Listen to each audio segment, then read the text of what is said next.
시간 다 같이 목마른 사슴 우리 다 같이 찬양하도록 하겠습니다. 이 시간 주님 앞에 나왔습니다. 목마른 사슴이 시냇물을 찾아 헤매듯이 주님 부어주신 은혜를 삼으며 나아갑니다. 목마른 사슴 시냇물을 찾아 헤매듯이 내 영혼 주를 찾기에 갈급하나이다. 주님만이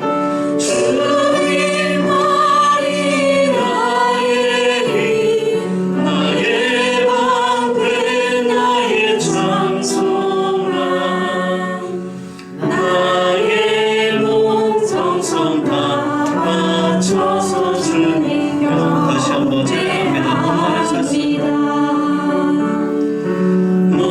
목마른 사슴 시냇물을 찾아 헤매듯이 우리 영혼은 주님을 찾습니다. 내 영혼 주를 찾기에 갈급하나 주님만이 우리의 힘이 되십니다. 주님만이 나의 힘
주님을 향해서 우리가 전심으로 나아가길 소망합니다.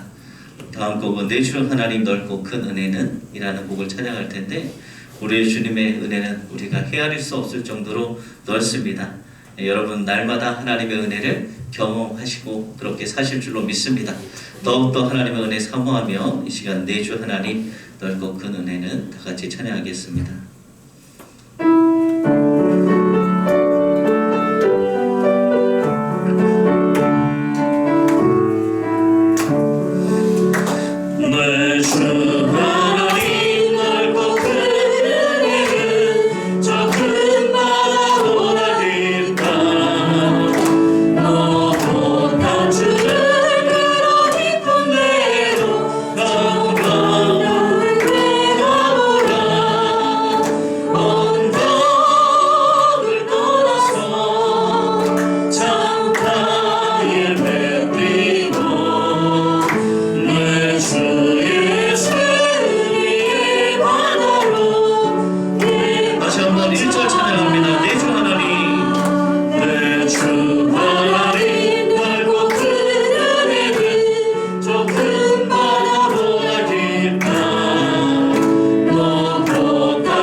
되어지길 소망합니다. 여러분 하루하루 살아가는 것이 얼마나 감사한지 모르겠습니다. 이 코로나 시기 가운데서도 하나님의 은혜 가운데 우리가 주님의 절에 나왔습니다. 그리고 우리의 생사복을 주관하신 분이 누구시죠? 하나님이십니다. 그분을 믿으면 그분은 우리를 구원하시고 우리를 피할 길로 인도하시고 우리 피할 바위와 또 산성이 되어 주십니다. 그리고 우리가 맨 마지막에는 어디로 가죠? 주님이 계신 그곳 천국을 향해 나갑니다. 그래서 우리는 이 땅에 살아가지만 아무리 어려움이 있지만 좌절하고 낭망하는 것이 아니라 소망 가운데 하나님 바라보고 오늘도 감사할 수 있는 것입니다. 언제나 우리가 주님께 감사하며 나아가는 인생이 되어지길 소망합니다. 이 시간 다 같이 언제나 주님께 감사해 찬양하도록 하겠습니다.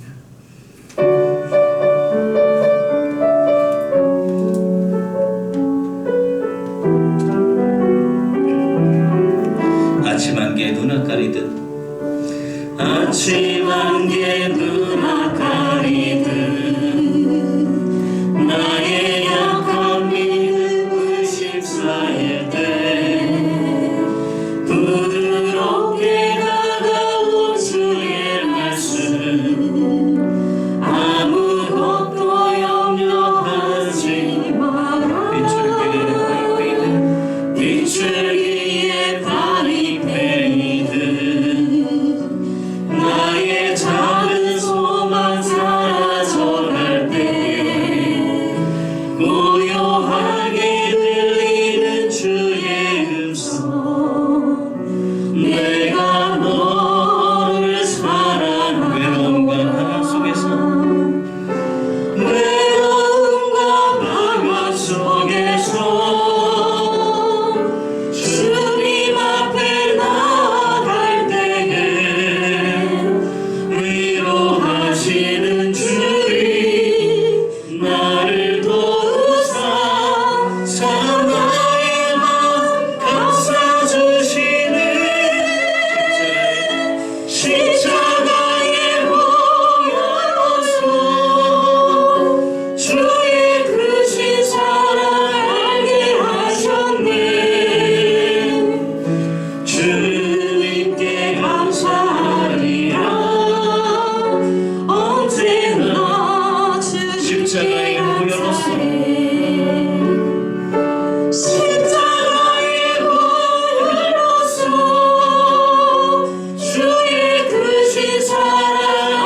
감사하며 나아가는 우리가 되어지길 소망합니다. 이 시간 마지막 찬양 지존하신 주님 우리 찬양하도록 하겠습니다. 이 시간 주님만을 예배하기를 원합니다. 주님만을 높이기를 원합니다. 지존하신 주님, 지존하신 주님 이름 앞에 모든 무릎 꿇고 다 경배, 거룩하신 주님 보좌 앞에 엎드려서 예수는 그리스도,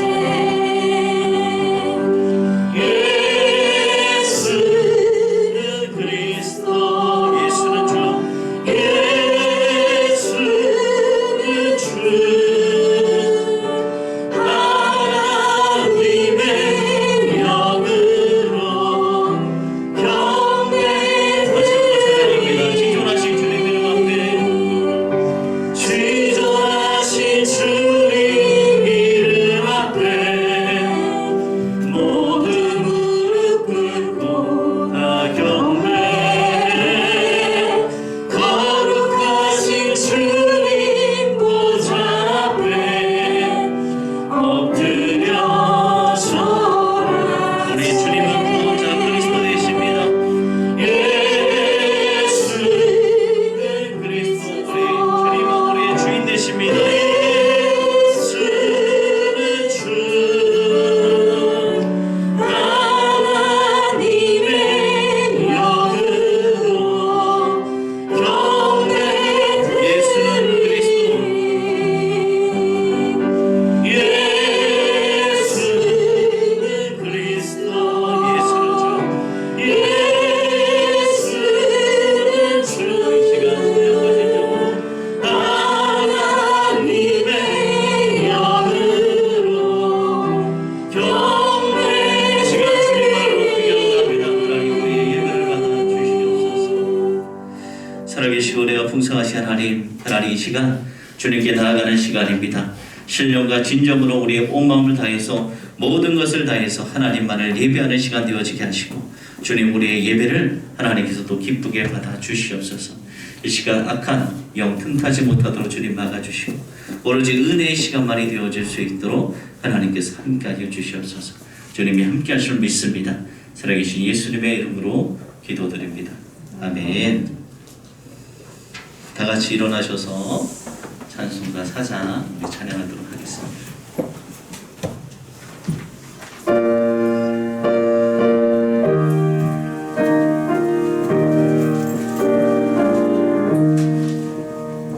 성부 성자와 성령 영원히 영광 받으옵소서. 태초로 지금까지 너희의 영원 무궁 성삼위께 영광.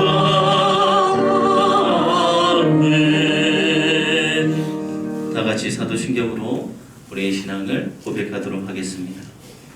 나는 전능하신 아버지 하나님 전지의 창조주를 믿습니다. 나는 그의 유일하신 아들 우리 주 예수 그리스도를 믿습니다.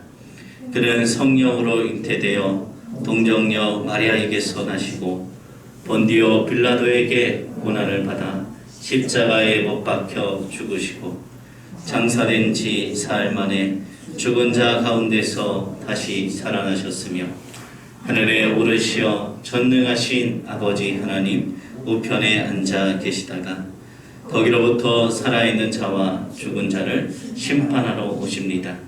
나는 성령을 믿으며 거룩한 공교회와 성도의 교제와 죄를 용서받는 것과 몸의 부활과 영생을 믿습니다.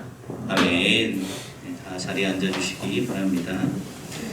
다 함께 찬송가 183장 찬양하고 찬양 후에 우리를 대표해서 장남태 집사님께서 대표 기도해 주시겠습니다.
가물어 메마른 땅에 단비를 내리시듯 성령의 단비를 부어 새 생명 주옵소서. 절 따라 우러를 내려 조목이 무성하리. 갈급한 내 심령 위에 성령을 부으소서. 가물어 메마른 땅에 단비를 내리시듯 성령의 단비를 부어 새 생명 주옵소서. 참되신 사랑의 언약 어길 수 있사오랴. 오늘의 흡족 가운데 주실 줄 믿습니다.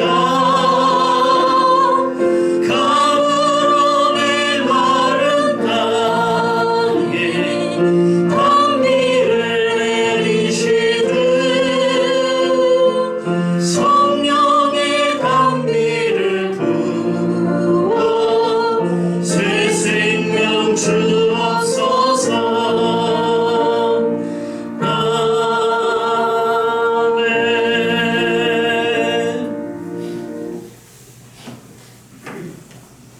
사랑과 은혜가 충만하신 아버지 하나님, 한 주간도 우리는 세상을 살면서 두려움 속에서 살았습니다.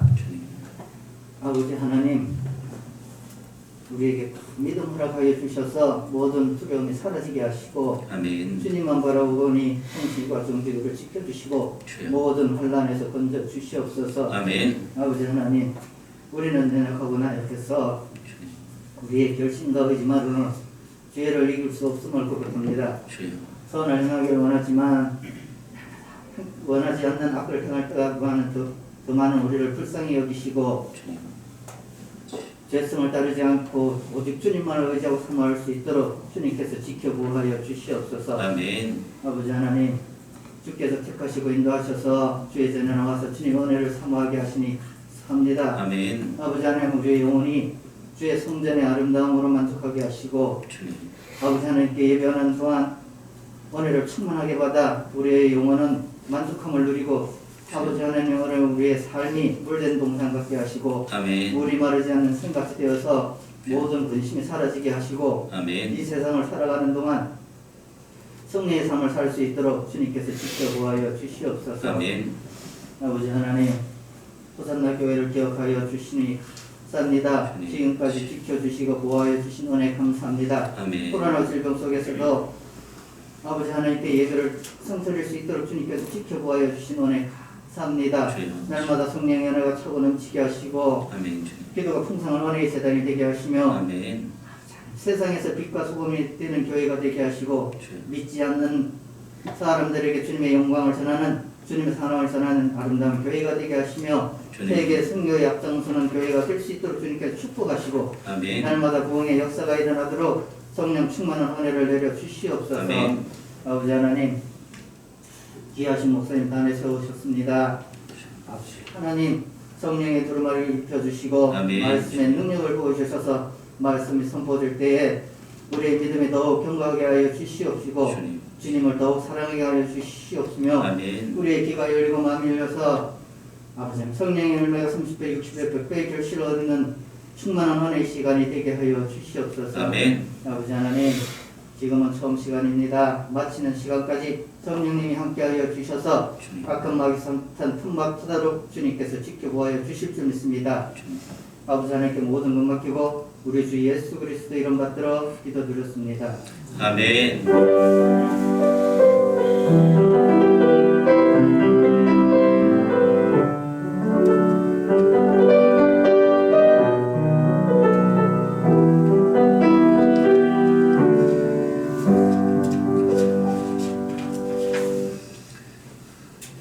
주간 잘 지내셨습니까? 많이 보고 싶었습니다. 지금 원주 지역에 코로나 환자가 계속 이렇게 발생하고 있어요. 하루에 뭐 갑자기 4명, 뭐 5명 문자가 이렇게 오는데 2명 뭐 계속 강원도 지역에 이렇게 환자가 발생한 거 이제 인터넷이나 이렇게 확진자 수를 보면은 다 원주예요. 강원도에서 이제 원주가 거의 대부분을 차지하고 있는 것 같습니다. 요즘에 보니까 다 식당에서 많이 이렇게 또 확산이 되고 있어요. 그동안 우리가 예배를 드리면서 이제 교회에서도 식사를 하지 않고 있는데 한동안은 그래도 우리가 식사를 안 하면서 지켜가는 게 또 하나님께 또 영광을 드릴 수 있는 것 같아요.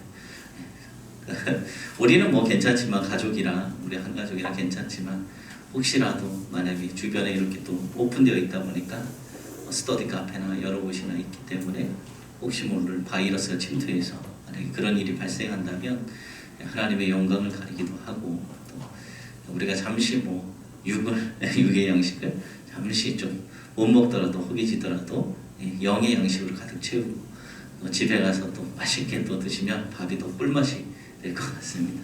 그러니까 한동안 여러분들 많이 양해해 주시길 부탁드립니다. 그리고 어제 저희 호산나 교회가 보면은 제일 빠른 것 같아요. 오늘 제일 빠른 것 같아요. 어제 무슨 일이 있었냐? 우리가 주님 오신 그날 있잖아요. 성탄절.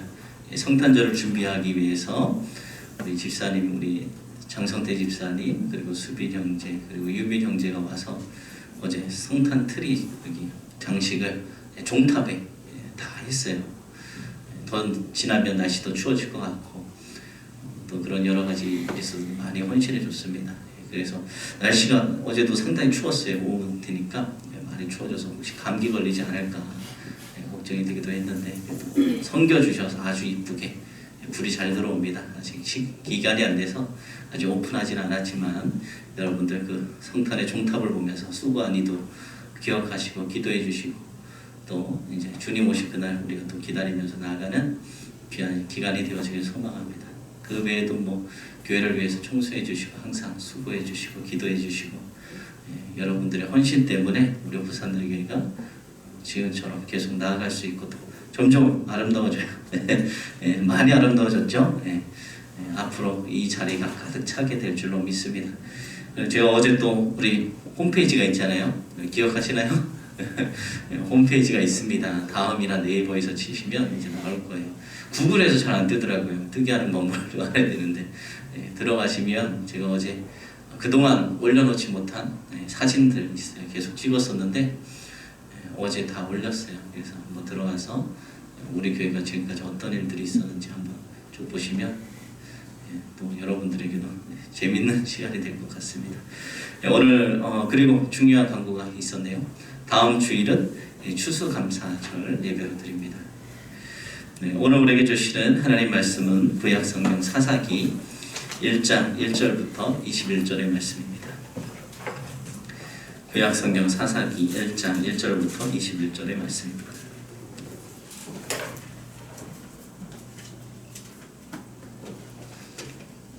오늘 말씀이 좀 길지만 저와 여러분들이 한 절씩 교독하고 마지막 절은 다 같이 봉독하도록 하겠습니다. 여호수아가 죽은 후에 이스라엘 자손이 여호와께 여쭈어 이르되 우리 가운데 누가 먼저 올라가서 가나안 족속과 싸우리이까? 여호와께서 이르시되 유다가 올라갈지니라 그러나 내가 이 땅을 그의 손에 넘겨 전도하시리라. 유다가 그의 형제 시므온에게 이르되 내가 제비보다 얻은 땅에 나와 함께 올라가서 가나안 족속과 싸우자. 그리하면 나도 내가 제비 뽑아 얻은 땅에 함께 가리라 하니 이에 시므온이 그와 함께 가니라. 유다가 올라가니 여호와께서 가나안 족속과 브리스 족속을 그들에게 주시니 그들에게서 만명을 주고 또 베색에서 아도니 베색을 만나 그가 싸워서 가나안 족속과 브리스 족속을 죽이니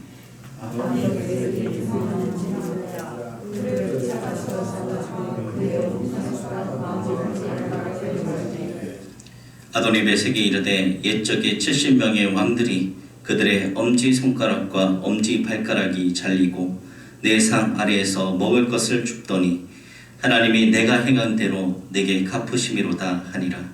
무리가 그를 끌고 예루살렘에 이르렀더니 그가 거기서 죽었더라. 유다 자손이 예루살렘을 쳐서 점령하여 강가를 치고 그 성을 불살랐으며 그 후에 유다 자손이 내려가서 산지와 남방과 평지에 거주하는 가나안 족속과 싸웠고 유다가 또 가서 헤브론에 구성을 하나 족속을 쳐서 세세와 아이만과 하만과 갈레를 죽이고 헤브론에 아르하였더라. 거기서 나아가서 드빌의 주민들을 쳤으니 드빌의 본 이름은 기랴세벨이라.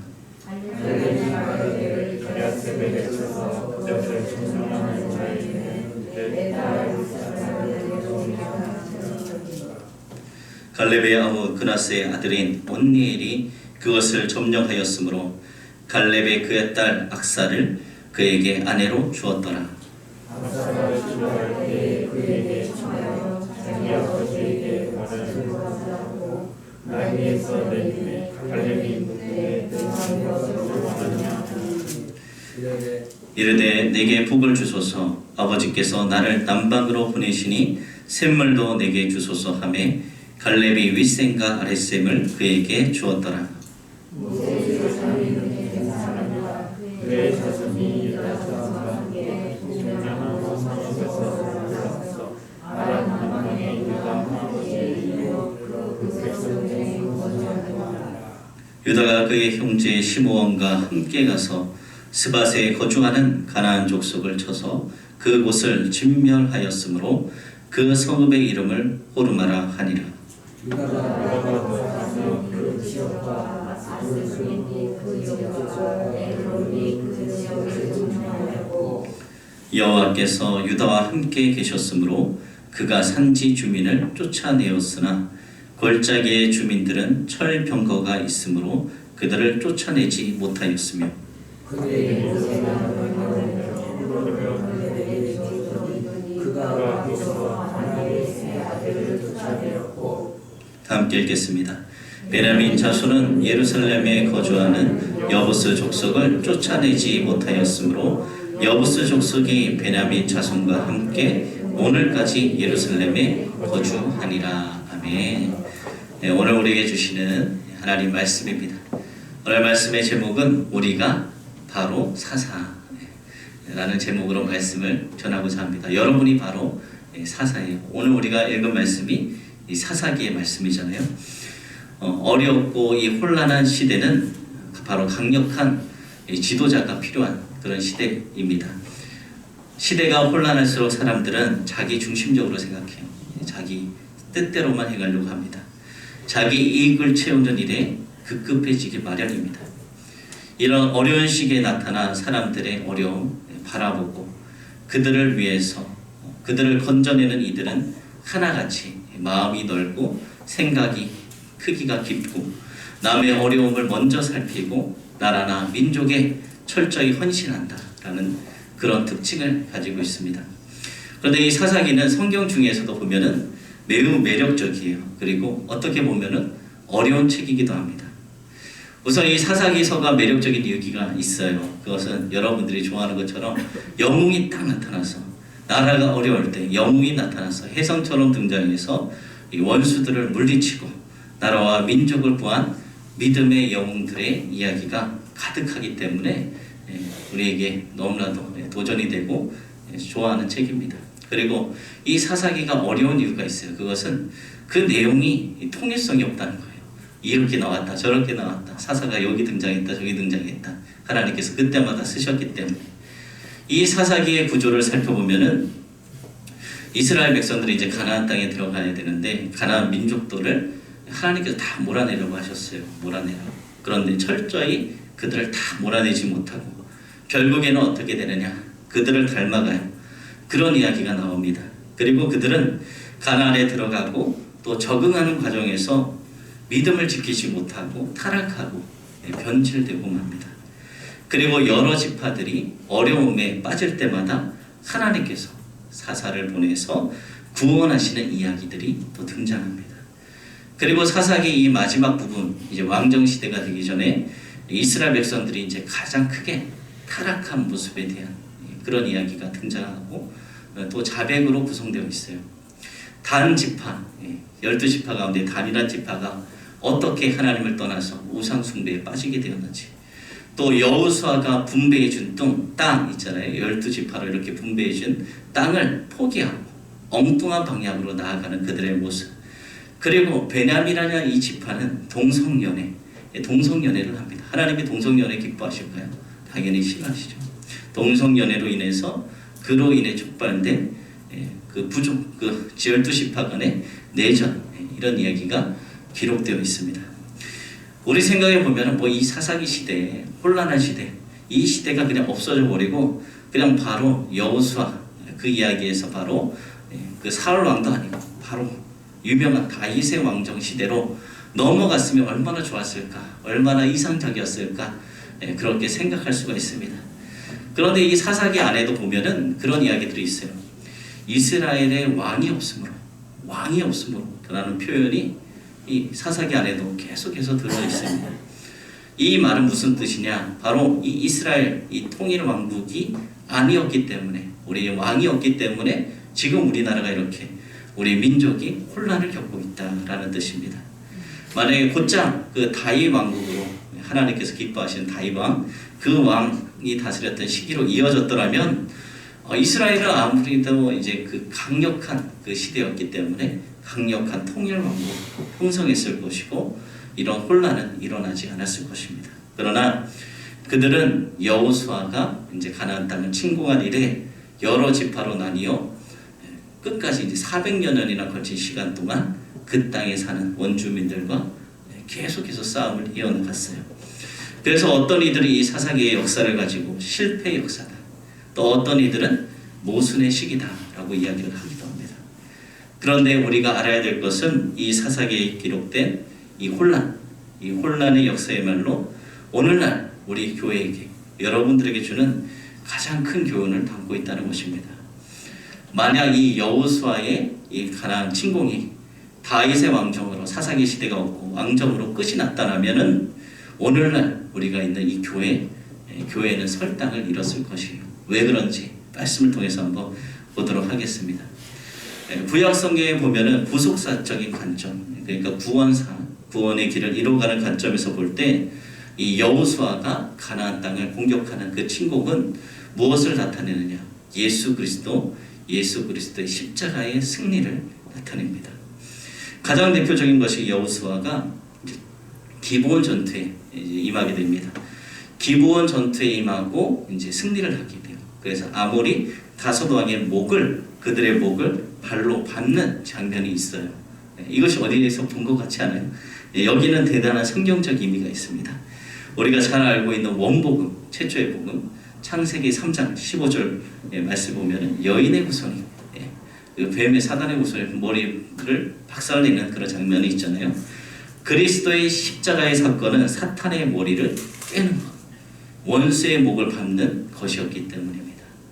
이 여호수아는 큰 승리를 거두었고 원수의 그 주력 부대를 무너뜨렸어요. 이제 힘이 없어졌어요. 이제는 패잔병들만, 일부의 패한 병사들만 남게 되었던 것입니다. 그런데 이 문제를 누가 해결해야 되느냐? 이제는 그 패잔병들을 이스라엘 각 지파가, 12지파가 스스로 해결해야 했습니다. 하나님께서는 이스라엘 백성들과 함께 자신의 나라, 하나님의 나라를 건설하길 원하셨고, 그들이 그 일에 구경꾼이 되는 것이 아니라 그냥 하나님이 다 해놓으시니까 자기들은 구경만 하고 그곳에 들어가서 사는 것이 아니라 그들도 여호수아가 정복기가 끝난 후 패잔병들을 몰아내는 일에 각 지파에게 손에 맡기셨어요. 그런데 이때부터 이스라엘 백성들은 혼란한 시기에 접어들기 시작했습니다. 그들은 가나안 백성들을 몰아내기는커녕 그들을 닮아갔어요. 오히려 그 가나안을 몰아내야 되는데 그들의 지배를 받아서 거의 죽은 것이나 다름없이 상태에 빠져 지내기도 했습니다. 그러나 이스라엘 역사를 보십시오. 지금까지 살아있잖아요. 이스라엘은 죽지 않았습니다. 위기 때마다 하나님께서 사용하시는 기름 부은 종들을 통해서 다시 일어나서 엄청난 믿음의 승리를 거두게 됩니다. 예수님께서는 십자가에서 큰 구원을 이루신 후 십자가에 달려 돌아가시고 부활하셨잖아요. 그리고 교회에 복음을 맡기셨어요. 그리스도가 처음 오셨을 때부터 재림 하는 때까지의 기간은 혼란의 시간이에요. 주님 다시 오시기까지는. 뭐 전염병도 있고 칼과 기근과 전쟁과 기근, 여러 가지 어려움, 수많은 이단들이 나타나기도 합니다. 하지만 이 혼란의 시기도 하지만 이 시기는 또 교회에게 맡겨진 교회의 시기도 합니다. 때로는 우리가 살아가는 이 교회, 세상을 너무나도 닮아간 것 같아요. 세상의 문화들이 교회 안에도 있고, 교인들도 세상을 닮아가서 교인인지 세상 속에 살아가는 사람인지 구분하지 못할 정도로 지금 그렇게 되었습니다. 그래서 뭐 거의 등불이 꺼진 것처럼 보일 때도 있습니다. 그러나 교회가 죽게 될까요? 교회는 결코 죽지 않습니다. 다시 하나님께서 성령의 기름 부음을 받아 이 거짓된 우상들 몰아내고 하나님의 놀라운 구원을 일으키는 일들을 지금까지 반복해왔고 앞으로도 하나님은 그렇게 하실 것입니다. 이것이 바로 우리가 있는 교회의 역사입니다. 그래서 우리가 보는 이 사사기의 말씀을 우리는 교회론적으로 접근해 보아야 돼요. 이 사사기가 어렵고 이 혼란한 시기에 교회가 어떻게 하면 다시 한번 성령의 기름을 받을 수 있을 것인가, 부음을 받을 것인가, 평신도들이 어떻게 하면 이 하나님 나라를 위해 어떻게 해야 큰 업적을 이룰 수 있는가를 가장 또 잘 보여주는 책이 바로 이 사사기의 말씀입니다. 사사기에 보면은 이런 이야기가 있잖아요. 첫 번째 사사, 뭐 두 번째 사사 이렇게 이야기합니다. 하지만 이러한 말은 사실은 맞지가 않아요. 왜냐하면 사사는 항상 있었기 때문에요. 그 사사기 시대만 있었던 것이 아니라 지금까지도 계속적으로 사사가 있습니다. 출애굽 때에도 있었고 여호수아 때에도 있었습니다. 사사라는 그 직책, 오늘날의 개념으로 하면은 카운슬러나 평신도 지도자, 목회자 같은 자들입니다. 그것을 이제 뭐 판관이다라고 해석하는 경우도 있어요. 하지만 법적인 지위를 가진 재판관이 그들은 아니었어요. 그들은 그냥 우리가 똑같이 백성들 사이에 살아가면서 사소한 분쟁이 생겼을 때 하나님의 말씀을 가지고 입각해서 이것은 하나님 말씀에 맞다, 이것은 아니다 판단해주고 또 그들이 어떻게 살아가야 되는지 가르쳐주고 그렇게 안내해주고 인도하는 일종의 카운슬러였고, 평신도, 여러분들과 같은 평신도 지도자였고 또 평범한 목회자들이었습니다. 그러나 그들은 하나님의 나라가 위기에 처했을 때 무력 전쟁이 불가피해질 경우에 그들은 무서운 전사로 변화했어요. 하나님 나라가 위기에 처했을 때에는 평소에 자신이 붙들고 있던 그 하나님 말씀을 그 시대 가운데 하나님께서 주신 말씀을 적용하고 또 하나님께 기도해서 하나님의 능력을 받고 원수들의 목을 치는 전쟁의 지도자가 되기도 했습니다. 그리고 전쟁이 끝나면 어떻게 했을까요? 다시 원래의 삶으로, 원래 살았던 그렇게 다시 돌아갔습니다. 그래서 이 사사기 이 제목을 다시 붙인다면 무엇이라고 붙일 수 있느냐? 여러분 미션 임파서블이라는 영화를 보셨나요? 상당히 오래전에 나왔던 것 같은데 기억이 잘 안 나지만 이 사사기야말로 미션 임파서블이에요. 불가능한 임무를 감당해낸 사람들이 바로 사사들입니다. 그런데 여호수아가 죽은 후 사사기 1장 1절을 보면은 이 사사 시대가 시작되고 있고 이렇게 말씀하고 있어요. 여호수아가 죽은 후에 이스라엘 자손이 여호와께 여쭈어 이르되 우리 가운데 누가 먼저 올라가서 가나안 족속과 싸우리까라고 하나님께 묻고 있습니다. 사사 시대는 여호수아가 죽은 후부터 시작해서 이제 최초의 인간 왕이 등장하는 사울 왕조가 들어서면서 이 사사 시대가 끝이 나요. 그런데 이 사사들은 결코 영웅들이 아니었어요. 그들은 평범한 말씀의 사역자들이었습니다. 그 중에 어떤 이는 장애인도 있었습니다. 심각한 장애인. 그리고 어떤 이는 서자였어요. 서자로서 집에서 쫓겨나 불황자들과 어울리면서 지냈던 건달 같은 이들도 있었고 어떤 이는 또 여자였습니다. 그 시대는 여자가 그렇게 활동을 못했던 시기였지만 하나님께 붙들림 받아서 쓰임받기도 했습니다.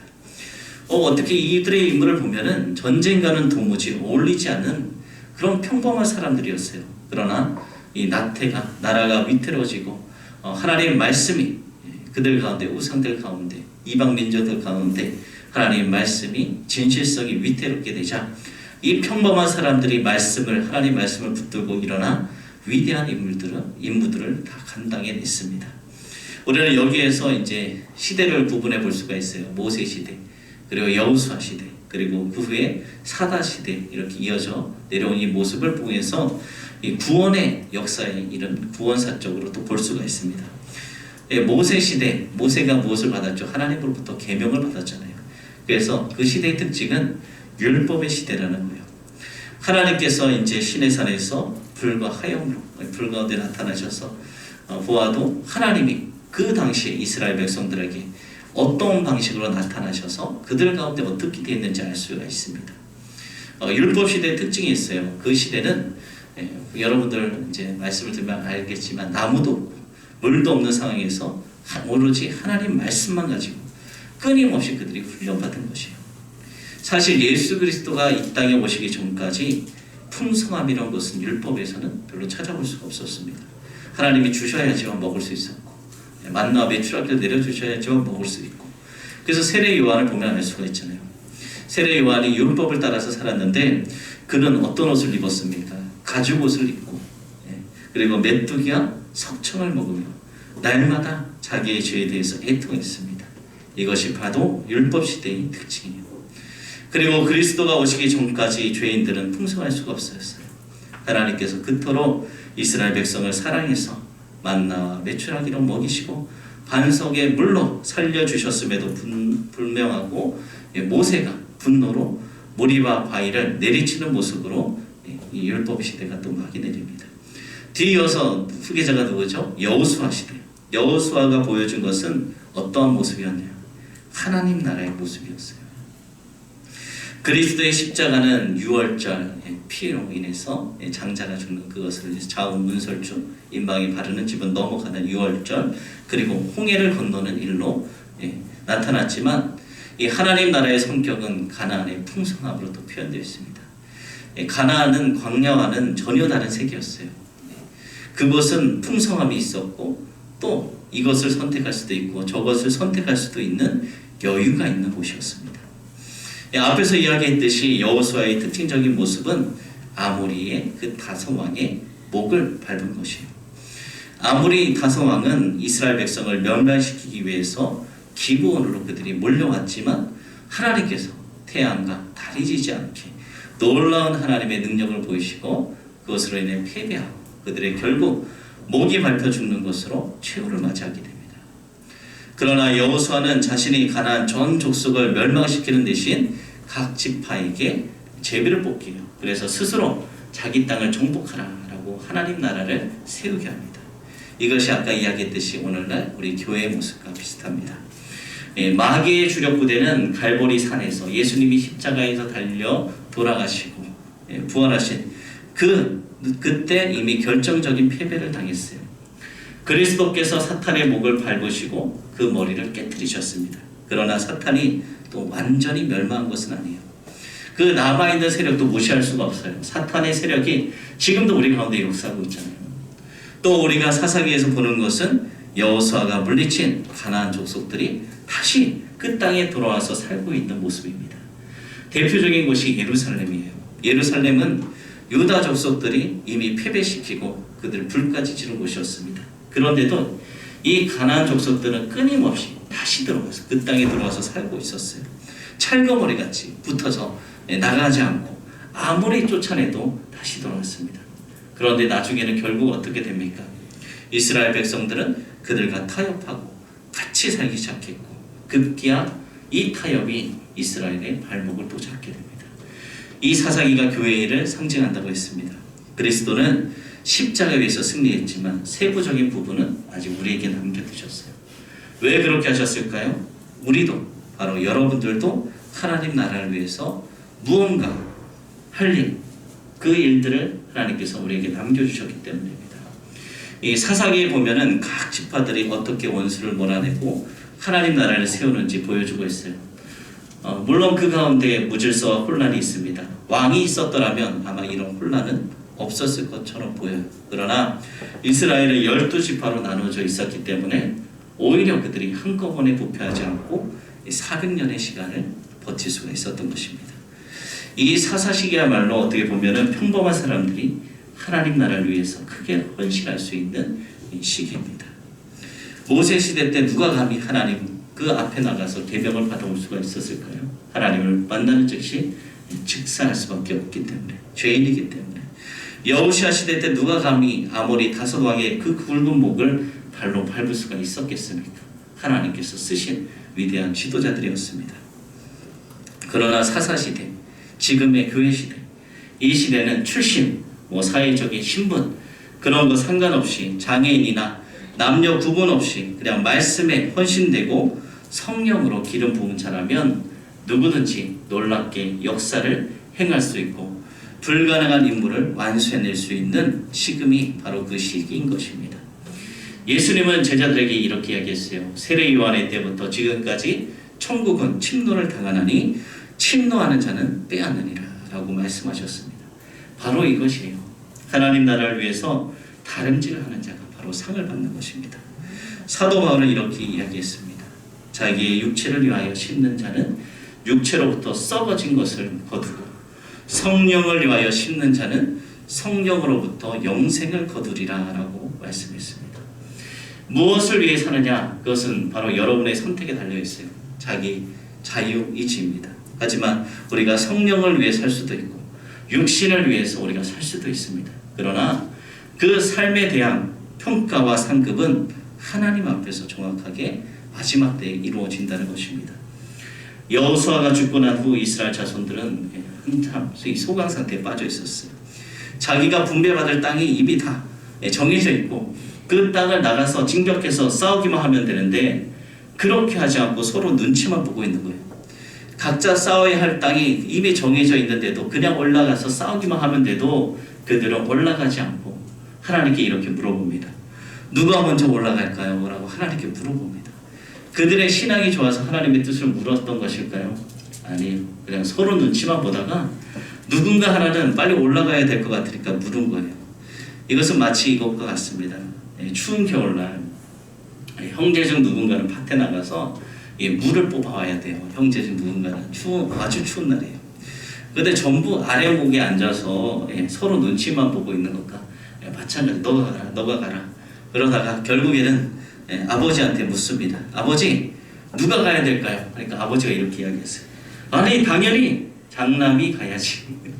장남이 가야지 하고 소리 지르면서 이 이야기를 하십니다.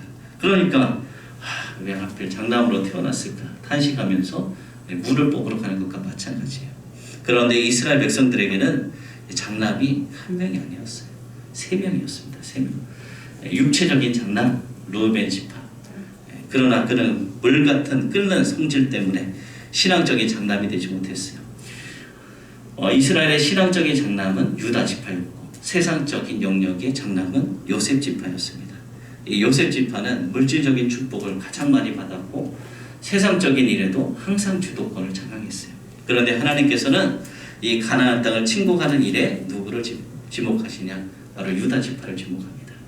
가나안 침공은 세상적인 일이 아니라 영적인 일이고 하나님 나라를 위한 일이라는 뜻이 담겨져 있기 때문에 이 전쟁은 단지 살 수 있는 땅을 확보하기 위한 싸움이 아니라 바로 영적인 전쟁이었습니다. 그런데 유다는 그 전쟁 가운데 시므온 지파를 또 끌어들여요. 혼자 가지 않고 시므온을 끌어들인 것, 여러분 잘한 일일까요? 못한 일일까요? 결론적으로 보면 잘한 일이 됐습니다. 하나님의 일에 관심도 없는 사람들이 우리 주변에 있을 수 있어요. 그 사람들 끌어들이면 나중에 더 힘들 수가 있는데 그런데 가끔은 준비되지 않은 사람 덕분에 위기를 넘기는 경우가 있습니다. 준비되어 있지 않았던 것처럼 보였던 그 사람이 실제로는 준비된 사람이에요. 그런데 바로 이 시므온 지파가 그랬습니다. 유다 지파는 이 전쟁에서 생각지도 못한 큰 승리를 거두어요. 유다와 시므온 연합군은 베색에서 큰 승리를 거둡니다. 반명을 죽이잖아요. 베색이 어디인지 분명하지는 않지만 베색 왕, 그 사람은 대단히 중요한 인물이었습니다. 그는 그 전쟁에서 한 번의 탈출을 선고해요. 그런데 결국은 붙들리고 엄지가락을 끊는데 다시는 이 뜻이 있어요. 엄지가락, 엄지손가락. 엄지 발가락을 끊으면 엄지 손가락을 끊기면 무기를 집을 수가 없잖아요. 그리고 엄지 발가락이 끊기면 제대로 설 수가 없습니다. 그래서 싸움 이제 다시는 도전하지 말라고 무기력하게 다 만들어버린 거예요. 근데 이때 아도니 베섹의 입에서 또 이런 고백이 나와요. 예전에는 자기가 70명의 왕들을 잡아서 그들의 엄지를 다 자르고 손가락 발가락을 자르고 개처럼 그냥 자기 밑에서 상 아래에서 먹을 거 소고기 뭐 이런 고기를 던져주면서 음식을 주워 먹게 했는데 이제는 자기가 했던 대로 하나님께서 자기가 행한 대로 갚으셨다 이렇게 고백을 합니다. 70명의 왕들을 개처럼 부렸던 굉장히 무섭고 악독한 사람이 바로 그 사람이었어요. 하나님께서 이스라엘 백성들을 가나안에 보내신 것은 바로 이런 자들 심판하기 위해서였습니다. 유다 지파가 하나님 말씀에 순종해서 전쟁을 일으키자 하나님께서 생각지도 못한 큰 승리를 주셨어요. 그런데 이스라엘 백성들이 이렇게 큰 승리를 거둘 수 있는 그런 능력이 없었어요. 왜냐하면 유다 민족은 산 사람들이거든요. 산에서 사는 사람들. 그들에게는 무기가 없었어요. 무기도 없었고 그냥 어떻게 싸웠냐. 돌 집어서 돌로 때리고 나무로 치고 게릴라 전법으로 밤낮 개떼처럼 몰려들어서 싸우고 그렇게 싸웠습니다. 그런데 12지파 간에 최고의 전과를 또 올리게 돼요. 만약 그들이 불평만 했다면 우리는 병거도 없고 이렇게 불평만 했다면 아무것도 그들은 얻지 못했을 것입니다. 그러나 그들은 불평하는 대신에 정복할 수 있는 것, 자신들이 할 수 있는 한계점까지 최대한 할 수 있는 것, 열악한 상황 속에서 할 수 있는 곳에 최선을 다했더니 놀랍게도 이스라엘이라는 나라의 1등이 되었어요. 사사기는 오늘 교회 시대를 보여주고 있어요. 오늘날에는 누구든지 하나님을 위해서 여러분들이 싸울 수 있습니다. 하나님 나라는 침노하는 자가 빼앗는 것입니다. 말씀에 붙들린 사람이면 누구나 섬길 수 있는 시대가 바로 이 교회 시대입니다. 얼마나 좋아요. 그냥 우리는 주님을 위해 일한 만큼 여러분들이 축복을 받게 되어 있어요. 힘들어서 일한 사람에게는 보너스의 상급이 있어요. 땅만 주시는 것이 아니라 오늘 말씀을 보니까 아내도 주시고 샘물도 주시고 필요한 모든 것을 다 주십니다. 주님은 이 힘든 곳에서 싸워서 승리하는 자, 누구도 가려고 하지 않는 곳으로 나아가 싸우는 자에게 최고의 또 전리품 상으로 주시겠다 말씀하십니다. 유다 지파가 축복을 받았습니다. 다른 지파는 어떻게 되느냐 이런 말씀이 있어요. 사사기 1장 보면은 쫓아내지 못하며 쫓아내지 아니하였더라. 그들은 어리석은 자였어요. 육체를 위해 일하는 사람은 썩어진 것을 거두고 성령을 위해 일하는 사람은 영생을 거두게 되어 있습니다.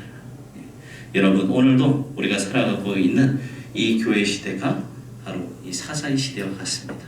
여러분들이 하나님 말씀에 쓰임받고 그렇게 놀라운 축복을 받는 여러분들, 이 땅의 교회의 미래는 바로 누구의 손에 달려 있습니까?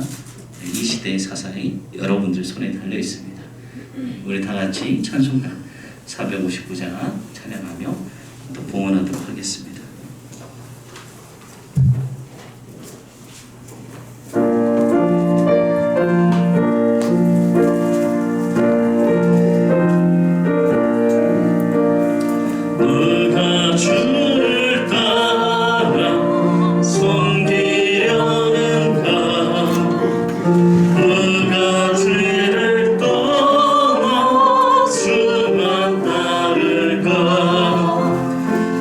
누가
은혜가 풍성하신 하나님, 하나님 오늘 사사기 시대처럼 하나님 우리가 그렇게 살아갑니다.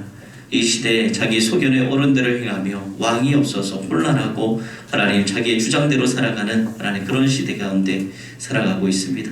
포스트 모던 시대 가운데 하나님 다양성을 하나님 서로 존중하며 하나님 이것도 구원이 있다 저것도 구원이 있다 이야기하면서 살아가는 시대입니다. 하나님 진정한 진리가 진리로 받아들이지 않는 이 시대 가운데 살아가고 있습니다. 이 시대 가운데 하나님의 사사들이 우리가 되어지길 원합니다. 이 혼란한 시대 가운데 하나님께서 성령으로 부어주셔서 믿음의 사람들 가운데 하나님 들어쓰셔서 우리들이 이 땅을 하나님 주님의 보시기에 합당한 나라 하나님의 통치하시기에 아름다운 나라로 하나님 우리가 만들어가는 이 시대의 사사들이 되어질 수 있도록 하나님 우리를 사용하여 주시옵소서. 우리가 있는 모든 삶의 터전에서 하나님 주의 말씀대로 힘써 지키며 나아갈 때 하나님 그곳에 변화가 일어나게 하시고 그곳에 영적인 승리가 일어나게 하시고 하나님 모든 것이 하나님께서 역사해 주셔서 이 땅에 있는 악한 그 사탄마귀 잔재들 하나님 우리가 뿌리 뽑으며 승리하며 나아가는 귀한 하나님의 자녀들의 모습으로 살아가게 하여 주시옵소서.